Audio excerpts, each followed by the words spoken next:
Ladies and gentlemen, I had requested that we should start with Narendra Modi ji and Digvijay Singh ji, and then the puny little Farooq Abdullah could say something. But since I have to start, subject is a very interesting one. Ever since India became independent, every election has divided people. It has divided the nation into caste, into religion, into provinces. You mention it. We used to blame the British and say their policy of divide and rule is the one that has kept us prisoners of the British for 200 years. The British have gone 60 years ago. But they left us with a legacy that we, the politicians, continue today and will continue till India is still on the map of the world. You'll say, why? Power. Has any one of us thought that if we don't get power, we can still serve the nation in our humble ways? But when it comes to power, the first instance I remember of Aya Ram, Gaya Ram was in Haryana, when the entire load of the MLAs came to Mrs. Gandhi's residence and said, why are you dismissing us? We are here, we'll serve you as good as we've served the others. And the government continued. Will we ever change? Will the young ever change, those we hope are the future of India? What are we doing? Elections are near. You will find we will start tying up with people we hate, with parties we have nothing to do but to occupy the central stage of Delhi. We will even marry the devil. That is what we have come to. Look at the corruption. Why blame one? I ask all these leaders here, how do these helicopters fly? How are those jets taking off? What about the election commission, which gives you an idea that you're going to fight the election and the cost you have to keep down to 15 lakhs or 20 lakhs? And if you calculate an MLA or MP spending 20 crores, and yet when he prepares that memorandum for the election commission, that how much his expenditure has been, he puts it down to within that limit and says, I sold my house, I put my land with somebody else and got the money, and then fought the election. Will that change? Will it change the way we have to talk to the business people and say, look, you will not give us straightway, then we shall use CBI. We shall use some other agency that can trouble you. As you can see, and they will forgive me if I say, when Hinduja's brothers were put into jail, 4 of them, for meager 64 crore rupees. And then the court told them, 2 of you can go abroad, 2 will have to stay here. Then 3 of you can go abroad, but 1 will have to stay here. Sir, pity that the same CBI, when the new government comes, washes off the slate and says, there is nothing on record that is saying that they have done anything about that. How can we really make leadership honest? How how do we accept the fact that we are behind every single item that goes wrong? We create communal troubles. We will put the tail of the cow in a temple and probably head of the pig in the mosque. And then we will pay people and even the bags of alcohol so that they will create communal tragedies whereby the whole thing will be up in flames and we will raise the hue and cry about a communal problem. Now look at Babri Masjid. I'm a Muslim. I'm not a terrorist. Though at one time I was called a Pakistani, a Khalistani, and an American agent. I wish I was an American agent. Probably I would be better off than that raw man who has run away and is now enjoying a great life in that country. The problem is, what do? We buy people. We give them every incentive which is not supposed to be done through the election laws. And then we say, will there be a leadership which will be about this? Narendra Modi won. The tirade against him was immense. Though I must say, to him, right in front of him, what happened in Gujarat was terrible. What happened in my own state, when the Hindus had to leave, was also terrible. My head bows in shame that in 47, when India became independent, the Hindu, Muslims, and Sikhs stood united to fight the invader. When they were saying Allahu Akbar, we said nothing doing. That is not ours. And joined Gandhi's India. Not because of the power it holds in guns and aircrafts and the army, but because of the values that Gandhi held. It is those values that brought Kashmir to India. It is those values that are dying. Today we take the name of Mahatma Gandhi, but we are miles away from what he believed in. I regret to say, I wish I see that India, where we have clean politics, where I don't have to use Muhammad, peace be on him, or Allah, to win a vote. First time in my life, in 87, I saw when Muslim United Front emerged in Kashmir. And I went to a district called Pulwama. And their symbol was an ink pot and a pen. And for the first time in my life, I saw, instead of that symbol being there, there were flags which carried Holy Quran on the rail. That was a flag made like that. Name of Allah and name of Muhammad. At 12 at night, I came back and saw my mother in her room. And tears were coming out of my eyes, and I said to her, Mom, today I see the first signs of destruction. And for the first time I see that now people are asking vote for Allah. Does Allah need vote, or does Farooq Abdullah need vote? I'm not against Ram.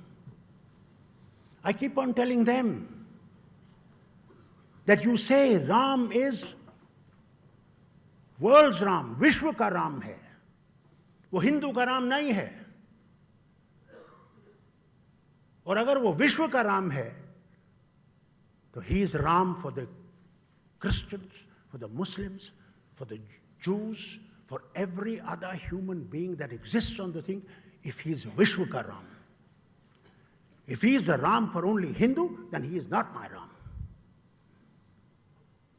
But he is Vishwa ka Ram. The same way, Muhammad, peace be on his soul, is Rahmatul lil Alameen. He is not Rahmatul Muslimeen. He's not only for Muslims, but we, the politicians, which I dread to say, we divide and think that Ram belongs to me.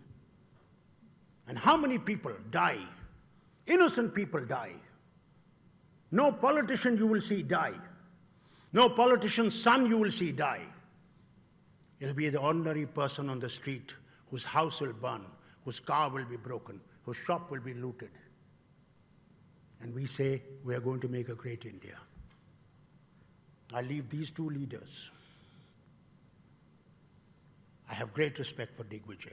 I have known him when he was Chief Minister of Madhya Pradesh. And he did a damn good job. I don't know why he lost. I really do not know. I think nowadays it's a damn tragedy. You do a damn good job and you still can lose. The only man who proved us wrong was Modi. I don't know in how many more things he'll prove us wrong. But I hope that there will be a change in India. The young leaders will be given a chance to build a better India, where we will not divide communities, where we will not spread the virus of religious hatred. One of the biggest tragedies on our soil has been the problem of Kashmir. This problem is unfortunate because India, let's be straight about it, the Indian government of that time promised the people of Jammu and Kashmir that there will be a plebiscite, and on plebiscite you will decide whether you will become part of India or part of Pakistan. The same leadership turned around and said, no, that is all over.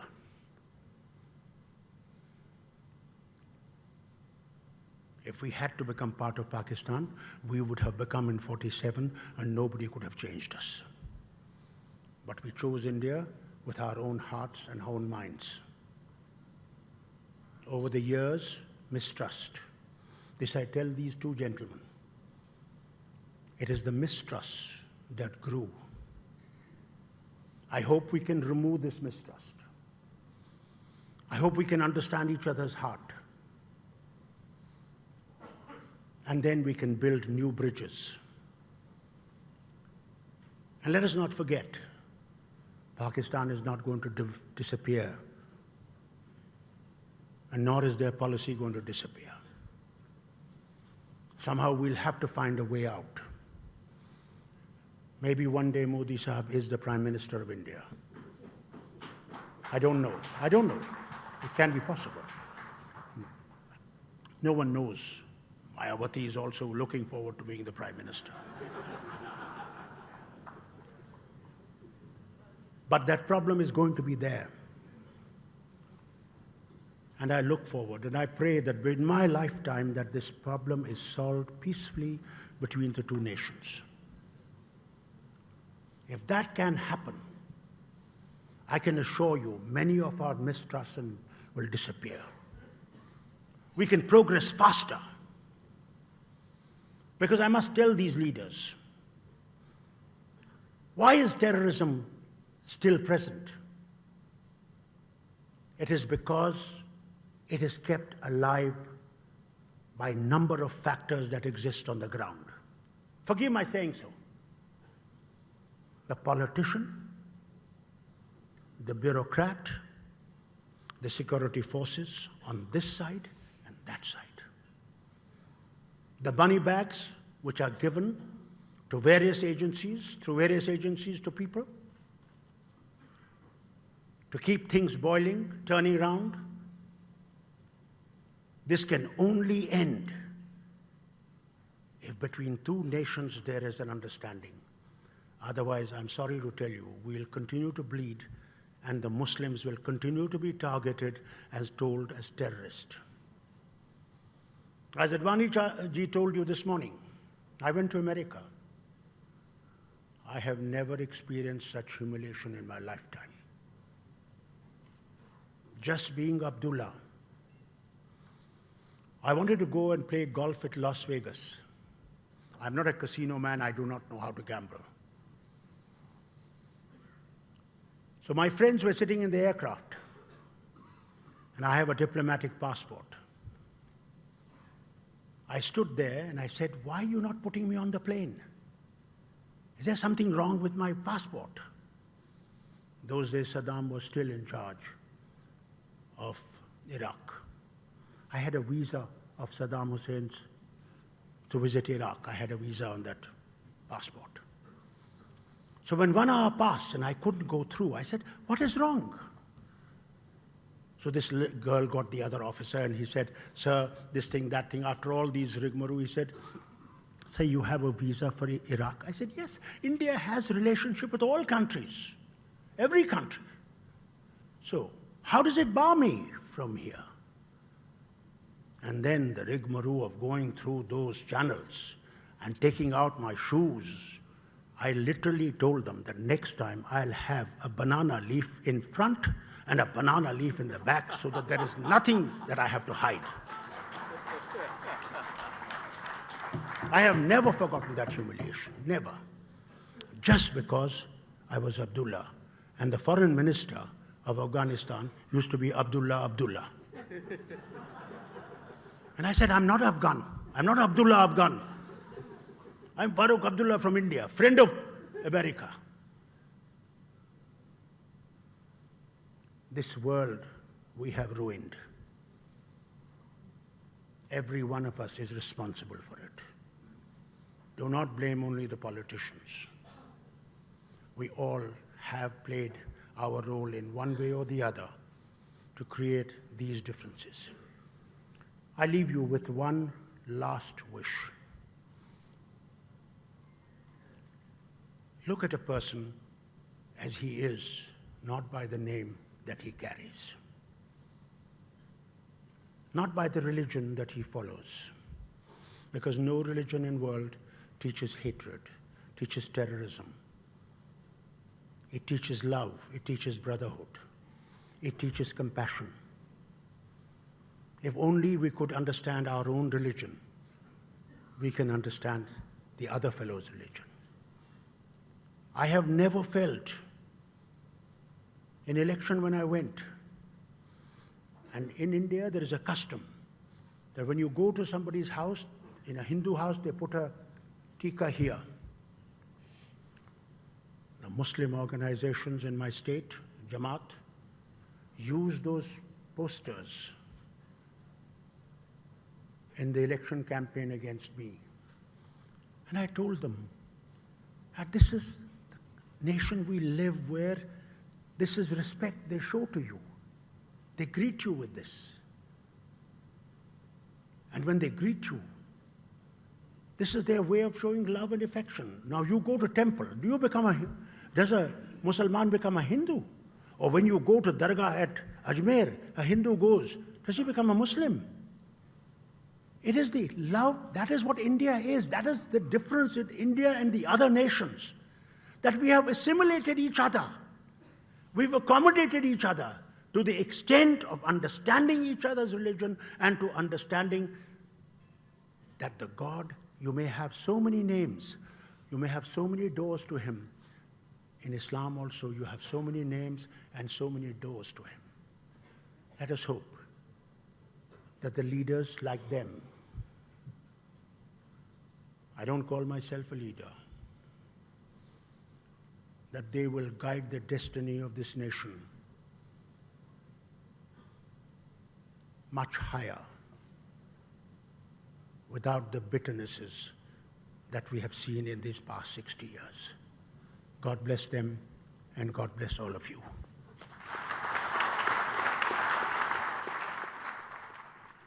My esteemed fellow panelists, Shri Prabhu Chawla ji and friends, I'm extremely grateful to Prabhu Chawla ji to have given me this opportunity to share a dais with Narendra Bhai, which otherwise would not have been possible. The leadership to end vote bank politics is the issue. Well, the vote bank, the word itself, emerged sometime in the 50s, not by the politicians or by the economists or by the people of media, but by a socialist, by a sociologist called Mr. Srinivas. Well, what has to be the qualities of leadership to end vote bank politics? To me, a leader must have the qualities of heart and head, so that he not only enthuses the people, inspires the people, but also at the same time exudes and instills confidence in every section of the society. His leadership has to be all-encompassing and which touches the heart of all sections of the society. It has to be a politics of inclusion.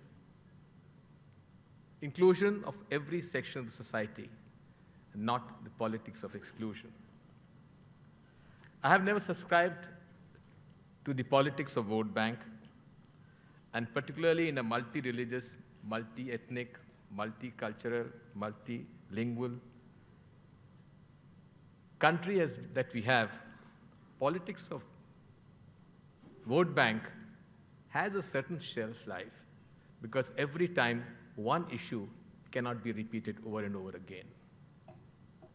But at the same time, every political party which wants to get to a foothold in national politics raises the issue of religion, regional imbalance or regional bias,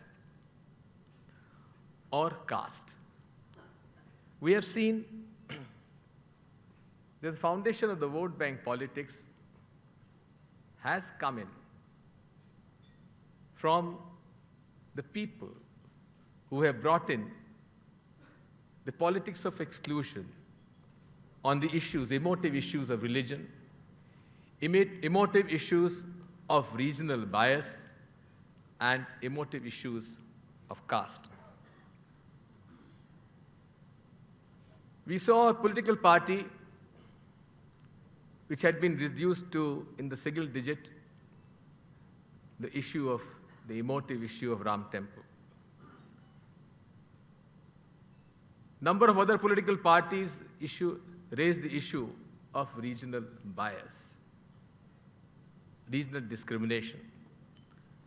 And after Mandal Commission, some of the political parties raised the issue of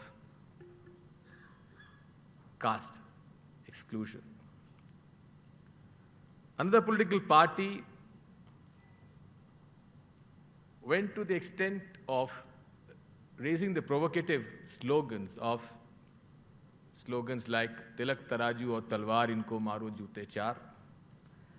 But ultimately, once they got the foothold, they had to come to the politics of inclusion when they said, Hati nahi Ganesh hai, Brahma Vishnu Mahesh hai. Those who initiate the politics of exclusion, the politics of hate, the politics of religion or casteism or regional bias, suddenly find themselves that they have reached a threshold beyond which, if they have to go, they have to be more inclusive in their approach. A political party which took pride in raising the issues of Hindus, which raised the emotive issues of religion, had one of its senior most leader going to the memorial of the Jinnah and calling him the ideal secularist. Mr. Jinnah, who communalized the Indian polity of this country before the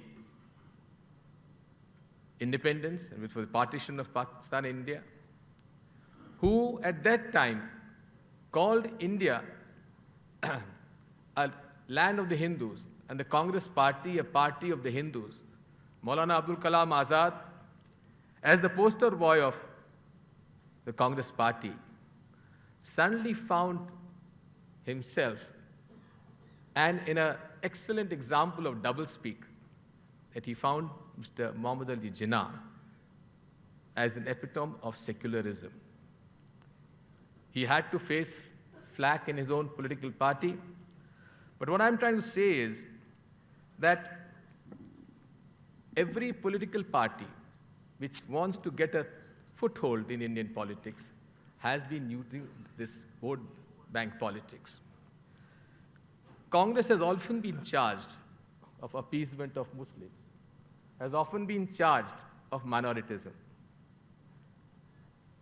Once, Rafi Ahmed Kidwaiji was approached by some young Muslims in Uttar Pradesh. They had some issues. They said, "You must understand, I'm not the leader of the Muslims. The leader of Muslims is Pandit Jawaharlal Nehru. You should go to him. He would be taking care of the issues of the Muslims, not me." Farooq Bhai is here today. You heard one of the most emotive speeches where he has spoken from the heart. His father, Sheikh Sahab, one of the greatest leaders of all times, he had the option to merge the Kashmir Valley with Pakistan, but he had more trust in the secularism of India than the Islamic country of Pakistan. What happened later on is a different issue. But we cannot really forget the tall leaders who spoke for the country, who spoke for all sections of the society, rather than speaking on parochial lines of caste and religion. We have always fought the fundamentalists. Even before the partition, my party had always fought the fundamentalist Muslim forces of Muslim League on one side and Hindu Mahasabha and the RSS on the other side. My own experience has been, whether it's the Hindu fundamentalist or the Muslim fundamentalist, they work in tandem. Until there is respect for the Muslim fundamentalism in the society, the Hindu fundamentalism will not get space. And I have always felt that if both dealt with sternly, there would be a greater communal harmony in this country. I and my party have been charged of minoritism. Well, minoritism is something which is a part of politics of inclusion. If I'm charged with minoritism or appeasement of Muslims, I would gladly accept the charge. Because after all, every civil society in this country, in the world, every democratic country in this world is sensitive to the cause of the minorities. So when you speak about the minorities, their sensitivities, we heard Farooq Bhai, what goes on in the mind of the Muslims when atrocities take place?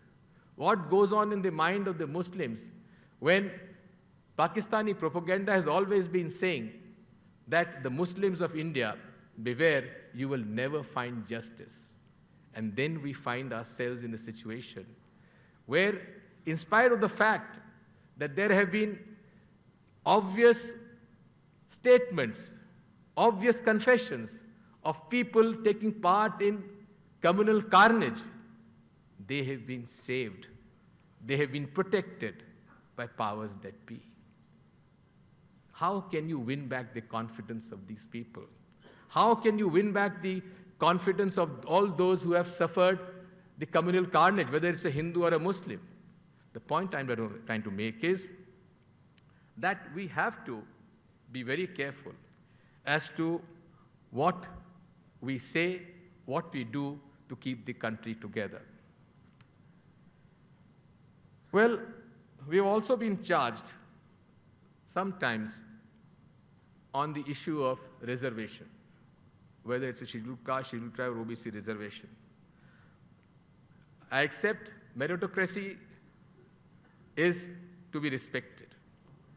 But at the same time, we have to also see, and we can't ignore, the fact, the historical fact, that these sections have faced oppression.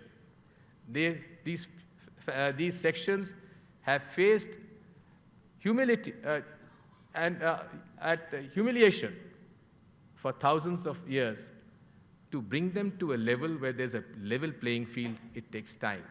And that is why we have to look into the issue of reservation for scheduled castes, scheduled tribes, and the other backward classes. The time has come now. We have to think, and we have to bring about some kind of a political consensus on the issue of reservation. We have to think about amending the Constitution. Why we should not bring the economic criteria on the issue of reservation? Why should we allow those families who have done well, belonging to these sections, who have become income tax payers? Why should we not think in terms of bringing an amendment in the Constitution so that these families can be excluded through the creamy layer concept? I have always said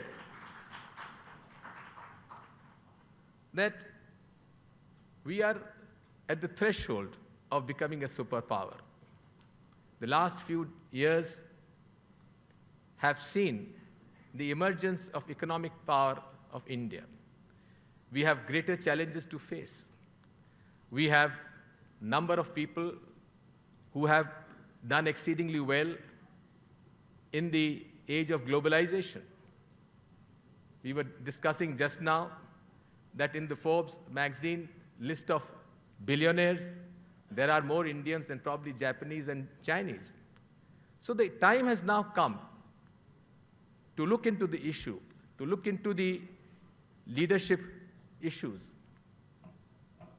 and look into the issues of what are the challenges facing this country today. There's also a fact that we still have large sections of the population below poverty line. The disparity between the rich and the poor is growing. We have to address to these issues. We have to provide more funds and pump in more money to bring about social development, socio-economic development of the deprived classes. But at the same time, we have to set new pace for personal and collective achievements. Leadership has to be in line with these challenges. Apart from the usual attributes, leadership now needs a different liberated mindset. It demands an attitude that is all-embracing and a vision that is all-encompassing. Any restriction by any parameters is just not acceptable. Long before the modern world came up with the idea of globalization or the world as a global village, our Upanishads had their own vision. There is a Sanskrit shloka, Ayam nija paroveti ganana lagu chetasham udara charitaranantu vasudev kutumbukam. It means this is mine and that is yours is a thinking of a petty mind. For noble-minded ones, the entire universe is a family. Well, that is the foundation, the ethos, the Indian ethos of politics, of inclusion, which can be the only way to end vote bank politics in India, not the politics of exclusion, not the politics of hate and acrimony. Thank you. मित्रों, मुझे क्षमा करें, मैं हिंदी में बोलना पसंद करूंगा।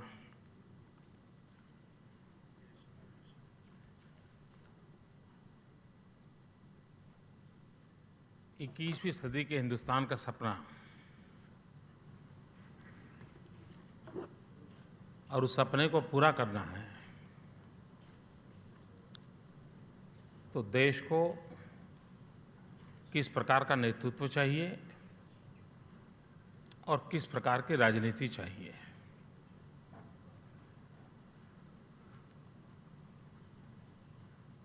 अगर हकीकतों की ओर देखें, कितने बढ़िया शब्द प्रयोग करने के बावजूद भी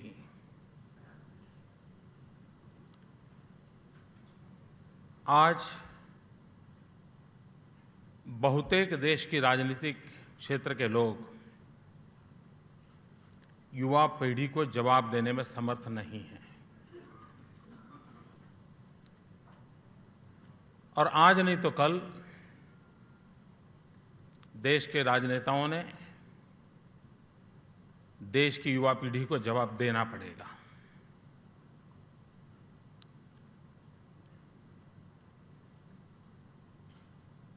ग्लोबलाइजेशन का युग है। हम एक कोने में अपना सोच करके देश का भविष्य तय नहीं कर सकते हैं। एक ग्लोबल कम्युनिटी के परिप्रेक्ष्य में हमने हमारे देश को भी ढालना होगा, ले जाना होगा। अगर अब भी हम हमारी पुरानी शैली को, पुरानी बातों को लेकर के चलेंगे और हम सोचेंगे कि हम इस स्पर्धा के युग में आकर निकल जाएंगे, तो मैं समझता हूं बहुत बड़ी गलती हो जाएगी। आखिरकार वोट बैंक पॉलिटिक्स की ओर राजनेता और राजनीतिक दल क्यों जाते हैं?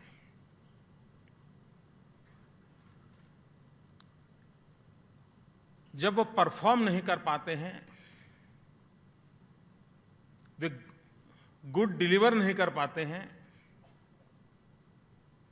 आम आदमी के जो एस्पिरेशंस हैं उसको पूरा करने का सामर्थ्य नहीं होता है, और तब जब राजनीति में कुछ प्राप्त करना है तो वो शॉर्टकट को खोजते हैं।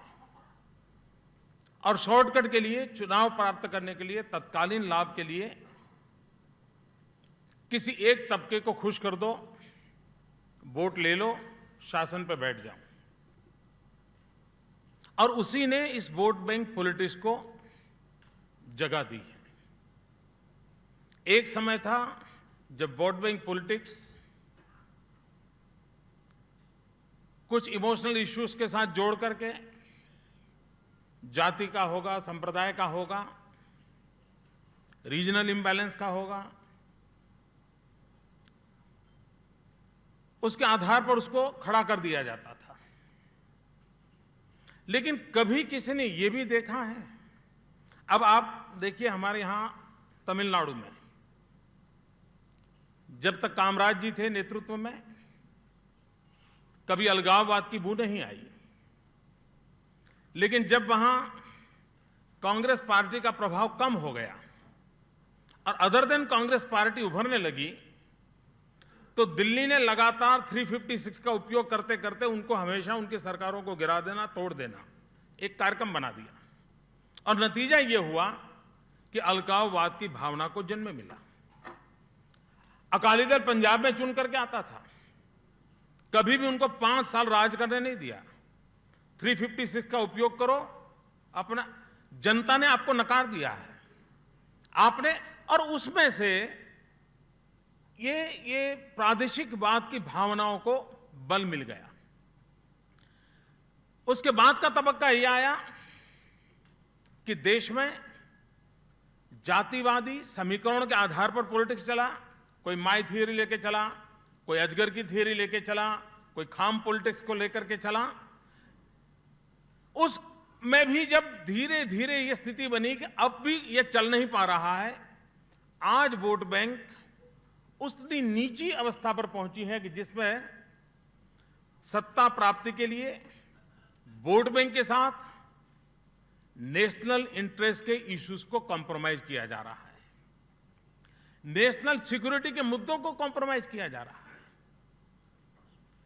और दोनों का कॉम्बिनेशन जब तक करते नहीं है, तब तक वो अपना राजनीतिक उल्लू सीधा नहीं कर पा रहे। अगर जनता में जाकर के उनके अंदर सामर्थ्य हो कि हां मेरी सरकार थी, इतनी मेरी बातें थी, मैंने ये किया है, अगर आपको लगता है कि ये सरकार इस प्रकार से काम करती है, आप उसको स्वीकार कीजिए। लेकिन वो सामर्थ्य नहीं है, तब शॉर्टकट खोजे जाते हैं। और उसी का नतीजा है कि देश की हालत होती है। जब हम इंक्लूसिव ग्रोथ की बात करते हैं, हम सबके प्रति प्रेम की बात करते हैं, क्या इस देश की नारी को जीने का, गौरवभर जीने का अधिकार है कि नहीं है? है।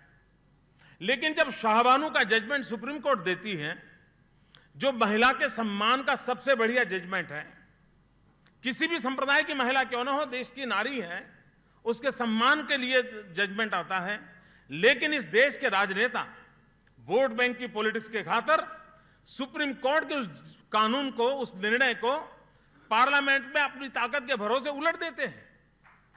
और 18वीं सदी में, 18th सेंचुरी के अंदर जीने के लिए इस देश की नारी को मजबूर कर दिया जाता है।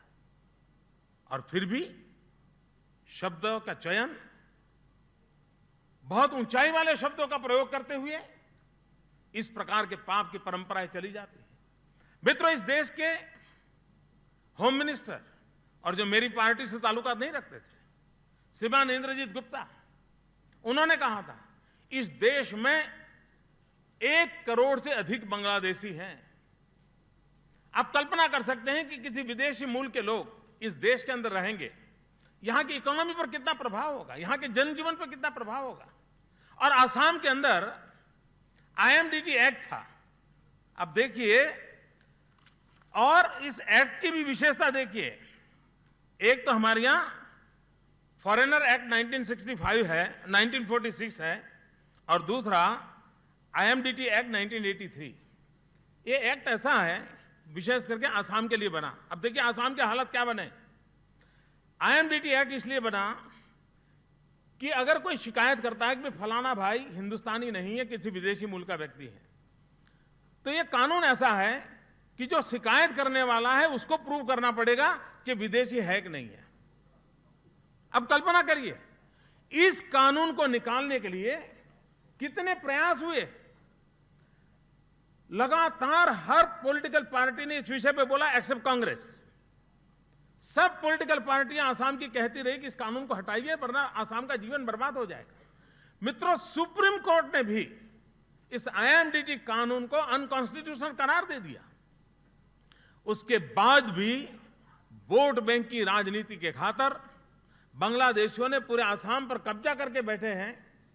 वोट बैंक की राजनीति के खातिर आज भी आसाम में बैठी हुई सरकार IMDT कानून जो कि रिपील करना है, सुप्रीम कोर्ट ने कह दिया है, उसमें से अब प्रिविलेज कमेटी को भेज करके फिर एक बार उस पर चुनावी राजनीति चल रही है। क्या इस देश का भाग्य इस प्रकार से तय होगा? और इसलिए मित्रों, मैं बहुत खुलकर के बताता हूं कि हिंदुस्तान की सिक्योरिटी के लिए, भारत के विकास के लिए, इन सारी समस्याओं में मैं लीडरों से अपेक्षा करता हूं और देश की जनता भी अपेक्षा करती है कि आप परफॉर्म कीजिए, खुलेआम कीजिए। मित्रों, मेरे यहां सच्चर कमेटी आई थी गुजरात में। वो सच्चर कमेटी मुझे मिलने आई, पूरी कमेटी के लोग थे, सच्चर साहब भी थे। उन्होंने मुझे सवाल पूछा कि मोदी जी, आपकी सरकार में मुसलमान के लिए क्या क्या किया है? मैंने कहा कुछ नहीं किया है। मैं आपको इतने बड़े ऑडियंस को ये बड़ी हिम्मत के साथ बताता हूं। मैंने उनसे कहा मैंने कुछ नहीं किया है। फिर मैंने कहा थोड़ा आगे भी लिखिए, मैंने हिंदुओं के लिए भी कुछ नहीं किया है। मैं गुजरातियों के लिए कर रहा हूं। मेरी जिम्मेवारी 5.5 मिलियन गुजरातियों के लिए, 5.5 करोड़ गुजरातियों के लिए मेरी जिम्मेवारी है, और मैं उसी काम को कर रहा हूं। मैं ये परिभाषा को स्वीकार नहीं करता। फिर भी वो पूछते चले, नहीं नहीं फिर भी तो कुछ करते होंगे। मैंने कहा मेरे यहां साबरमती में नर्मदा का पानी बह रहा है, मुझे करोड़ों करोड़ रुपए का खर्च हुआ है तब जाकर के मेरी साबरमती में नर्मदा का पानी बह रहा है। मैंने रिवर ग्रिड का काम किया है, और रिवर ग्रिड के कारण इस अहमदाबाद के नगर को शुद्ध पानी मिल रहा है। क्या मैं अब ये तलाशने लगूं कि कितने लीटर पानी कौन कम्युनिटी का पी रहा है? क्या देश को ऐसे ही चलाना है क्या? और इसलिए मैं मानता हूं मित्रों, क्यों ना हम 100 करोड़ देशवासियों की जनता का, और इस देश के अंदर शायद मैं पहला राजनेता हूं जिसने इन टर्मिनोलॉजी को खत्म करते हुए गुजरात के अंदर लगातार 5.5 करोड़ गुजरातियों की भाषा को मैंने प्रस्थापित किया है, और मेरी विकास की राह को उस प्रकार से पकड़ा है। मित्रों, मेरे राज्य के अंदर गर्ल चाइल्ड एजुकेशन, मुझे मालूम है जब मैं वहां गया तब गर्ल चाइल्ड एजुकेशन में हम बहुत पीछे थे। मैंने एक अभियान चलाया। मेरे यहां कभी 60% एनरोलमेंट होता था, 49% ड्रॉप आउट था। अब कल्पना कर सकते कितनी दुर्दशा होगी ऐसे देश में, हमारे जैसे राज्य में। मैंने एक बेड़ा उठाया, इस काम में मैं लग गया। आज मेरे यहाँ 100% एनरोलमेंट होता है और ड्रॉप आउट में 3% ले आया हूं। मित्रों, किसका भला हो रहा है? किसका भला हो रहा है? लेकिन क्या जरूरी है वोट बैंक के लिए कि मैंने इस कम्युनिटी के लिए ये किया, यही भाषा बोली जाए? जब तक इस भाषा को हम रोकेंगे नहीं, तब तक ये राजनीतिक उल्लू सीधे करने की जो नौबत है वो बंद होने वाली नहीं है। मित्रों, मेरे राज्य के अंदर किस प्रकार से अगर लीडर को हिम्मत के साथ अगर काम करना है, मैं अर्बन डेवलपमेंट का काम कर रहा था। मेरी पार्टी में ज्यादातर वोट बेस्ड परसेप्शन यह है कि अर्बन एरिया में है। मेरी पार्टी में ज्यादा वोट मिडिल क्लास में है, ये परसेप्शन तो है। मित्रों, मेरे सामने विषय आया तो आई एम टॉकिंग अबाउट 2005। मैंने एक अर्बन डेवलपमेंट ईयर मना रहा था। अब जब मैंने सारा कार्यक्रम तय किया तो उसमें मुझे एंकरेजमेंट हटाने थे। मेरी पार्टी के सभी मेरे नेताओं ने मुझ पर प्रेशर डाला कि Modi ji, urban development year में ये जो एंकरेजमेंट हटाने का आप काम उठा रहे हो, 2005 के एंड में चुनाव आ रहा है, हम चुनाव हार जाएंगे। मैंने कहा चुनाव हारे या जीते, मुझे इस राज्य का भला करना है और मैं इस प्रकार की चीजों को नहीं बर्दाश्त कर सकता। मेरी पार्टी के लोग मेरे से नाराज हुए, मैं अपने काम पर अड़ा रहा। मित्रों, उस अर्बन डेवलपमेंट ईयर में मैंने 2 लाख एंक्रोचमेंट हटाए। 2 लाख, 143 टाउन में से 2 लाख एंक्रोचमेंट हटाए। मित्रों, मेरी अपनी जिसको वोट बैंक कहते हैं उसके खिलाफ ये सारी कार्यवाही की, लेकिन जब चुनाव हुआ 90% विक्ट्री मेरी पार्टी की थी। और मैं विश्वास से कहता हूं मित्रों, वोट बैंक पॉलिटिक्स के बिना डेवलपमेंट के पॉलिटिक्स से देश का भला किया जा सकता है। मित्रों, मेरे यहां बिजली, सारे देश के बिजली के कारखाने गड्ढे में पड़े हैं, करोड़ों करोड़ अरबों रुपयों की खाद में चल रहे हैं। मैं जब गुजरात में गया तब मेरे यहां 2500 करोड़ रुपीस ईयरली मेरा लॉस था, मेरे इलेक्ट्रिसिटी कंपनी का। ट्रांसमिशन लॉस बहुत भारी था, चोरी हो रही थी। मित्रों, मैंने हिम्मत के साथ तय किया कि मुझे स्थिति बदलनी है। गुजरात इज ओनली स्टेट जहां पर मेरा इलेक्ट्रिसिटी क्षेत्र में 2500 करोड़ के ईयरली लॉस में से 4 साल के भीतर भीतर दिस ईयर मेरा 700 करोड़ का प्रॉफिट हो रहा है। और कोई मैंने बिजली के दाम बढ़ाए नहीं है, ऊपर से थोड़ी रियायतें दी है स्कूलों के लिए, बच्चों के लिए। और उसके लिए मुझे कठोरता के साथ बिजली चोरों के खिलाफ मुहिम छेड़नी पड़ी। मेरे इस चुनाव के अंदर मुझ पे जो आरोप मेरे खिलाफ जो भाषण होते थे, उसमें एक भाषण लगातार सब नेता करते थे। वो ये करते थे, ये मोदी है जिसने बिजली चोरी के नाम पर किसानों को जेल में बंद कर दिया था। ये मुझ पे आरोप लगता था। मित्रों, मैंने 2.5 लाख रेड्स की थी, 2.5 लाख बिजली चोरी रोकी। बताइए मुझे, मैंने गुजरात और देश की भलाई का काम किया है कि नहीं किया है? अगर मैं मानता हूं मैं वोट बैंक की राजनीति करने जाता तो शायद मैं उस ऊंचाइयों पर मेरे राज्य को नहीं ले जाता। और उसका नतीजा ये है कि आज Gujarat is only state in the country where 18,000 villages, मेरे राज्य के 18,000 गांव हैं, 18,000 villages, 24 hour 3 phase uninterrupted power is available to each and every village.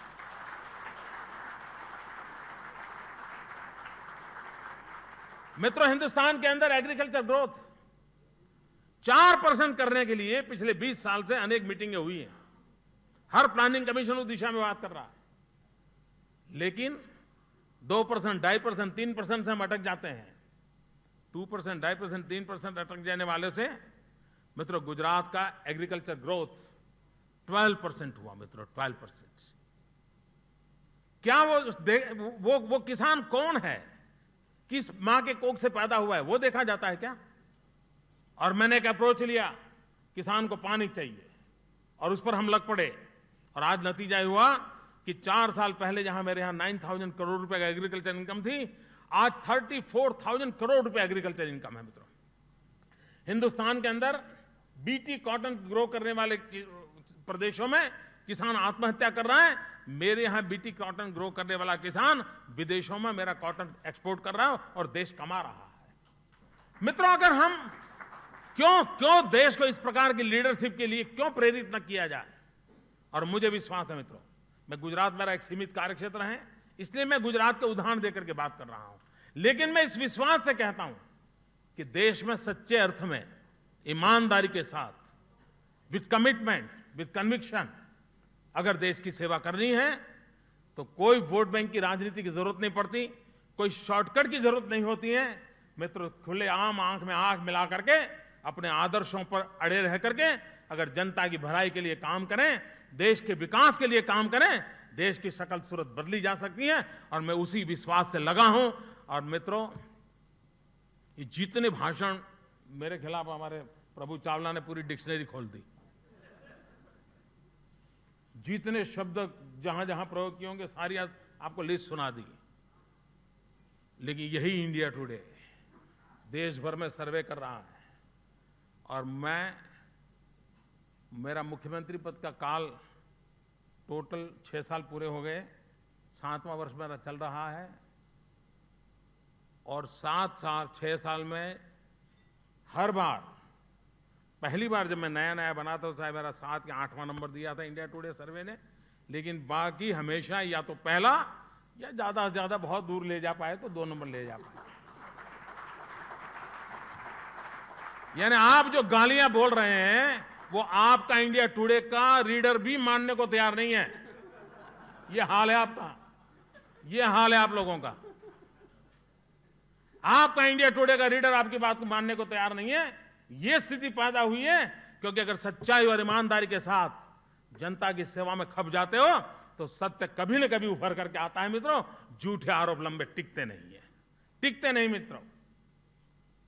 और मैं विश्वास से कहता हूं गुजरात देश के लिए काम आने वाली प्रगति करेगा मित्रों। हर प्रदेश के लिए काम आए इस प्रकार की प्रगति करेगा। गरीब से गरीब हिंदुस्तान का कोई इलाका होगा, उसकी भलाई का सौभाग्य गुजरात के हाथ में लिखा है। मैं आपको विश्वास से कहता हूं, उसी आशा के साथ वोट बैंक की राजनीति छोड़ करके विकास की राजनीति की ओर चले। यही शुभकामनाएं। धन्यवाद।